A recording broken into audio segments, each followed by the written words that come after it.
কি ভাবো তুমি নিজেকে?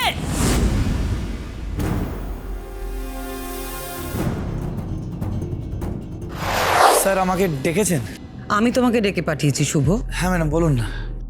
শুভ, আসলে হয়েছে কি, বীরু, আমি তোকে ডেকে পাঠিয়েছি, প্লিজ আমাকে জিজ্ঞেস করতে দে। দেখো শুভ, আমি তোমাকে কিছু প্রশ্ন করব, তুমি কিন্তু কিছু মনে করো না, তুমি কিন্তু কষ্ট পেও না, কেমন? না না ম্যাডাম বলুন না কি হয়েছে। এই যে তোমার এত বড় একটা অ্যাক্সিডেন্ট হলো, এই যে তুমি হসপিটালাইজড হলে, তোমার যা যা চিকিৎসা হলো, বীরু তোমাকে সেই সমস্ত টাকা পয়সা ক্লিয়ার করে দিয়েছে, তাই তো? হ্যাঁ ম্যাডাম, সব বিল তো স্যারই মিটিয়েছেন। বাহ, খুব ভালো। তো তাহলে হঠাৎ তোমার এতগুলো টাকার দরকার কেন হলো শুভ? ম্যাডাম আমার টাকার দরকার আমি তো একবারও বলিনি, আপনি হঠাৎ আমাকে কেন এরকম জিজ্ঞেস করছেন? জিজ্ঞেস করছি কারণ বীরুর অ্যাকাউন্ট থেকে 10 লক্ষ টাকা তোলা হয়েছে, আর বীরুর চেকবুকটা তোমার কাছেই তো থাকে শুভ, তাই না? হ্যাঁ ম্যাডাম। তাহলে না না না শুভ, এটা তুমি ঠিক করো। বীরুকে না জিজ্ঞেস করে, না জানিয়ে এতগুলো টাকা তুমি তুলে নিলে, এটা তুমি ঠিক করোনি শুভ।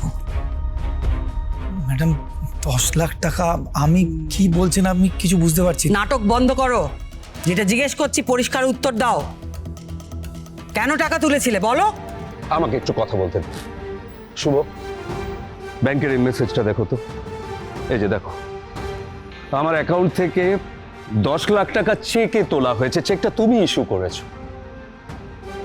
স্যার চেক নাম্বারটা দেখে তো মনে হচ্ছে যে চেকটা আমার কাছেই আছে, এই বাড়িতেই আছে স্যার, কিন্তু আমি জানি না এই চেক থেকে কীভাবে টাকা উঠলো, আমি সত্যি জানি না কিছু স্যার। তার মানে তুমি বলতে চাইছো চেকটা নিজের থেকে পা গজিয়ে গেল, তারপর চেকটা নিজে নিজে ব্যাংকে চলে গেল আর নিজেই টাকা তুলে নিল, তাই তো? দেখো শুভ, তুমি তো খুব ভালো করে জানো যে কদিন আগেই চেকের অপব্যবহার হয়েছে। তুমি কি করে তা সত্ত্বেও এত ইরেসপন্সিবল হলে বলো তো? আরে বাবা, টাকার দরকার হতেই পারে, আমি কি বুঝি না? যদি সত্যি তোমার দরকার থাকতো, তুমি বীরুকে একবার শুধু বললেই হতো, বীরু খুশি খুশি তোমাকে টাকা দিয়ে দিত। কিন্তু এভাবে টাকা চুরি করা, ছি। তুমি জানো না এই মানুষটা তোমাকে কতটা ভরসা করে, কতটা বিশ্বাস করে, তুমি জানো না সেটা? তোমাকে অন্ধবিশ্বাস করে, আর তার কি মূল্য দিলে? তুমি এটা কেন করলে আমার ভাইয়ের সঙ্গে? তুমি ওর পিঠে ছুরি বসিয়ে দিলে, ওকে আঘাত করলে। ম্যাডাম প্লিজ এইভাবে বলবেন না, আমি কোনোদিনও স্যারের বিশ্বাস ভাঙিনি ম্যাডাম। তাক, তুমি যে আর কিভাবে বিশ্বাস ভাঙতে পারো সেটা আবার আর না জানলেও চলবে। তো তুমি কি বলতে চাইছো শুভ, বলো তো? এই যে এতক্ষণ ধরে আমি এত কথা বলছি, এগুলো সব মিথ্যে কথা। আমি সত্যি বলছি ম্যাডাম, টাকা তোলা হয়েছে এটা হয়তো সত্যি হতে পারে, কিন্তু আপনি আমাকে দায়ী করছেন, এটা আপনার ভ্রান্ত ধারণা। কি বললে তুমি? চোর কোথাকার একটা, লজ্জা করে না?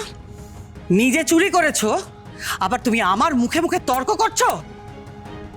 কি ভাবো তুমি নিজেকে?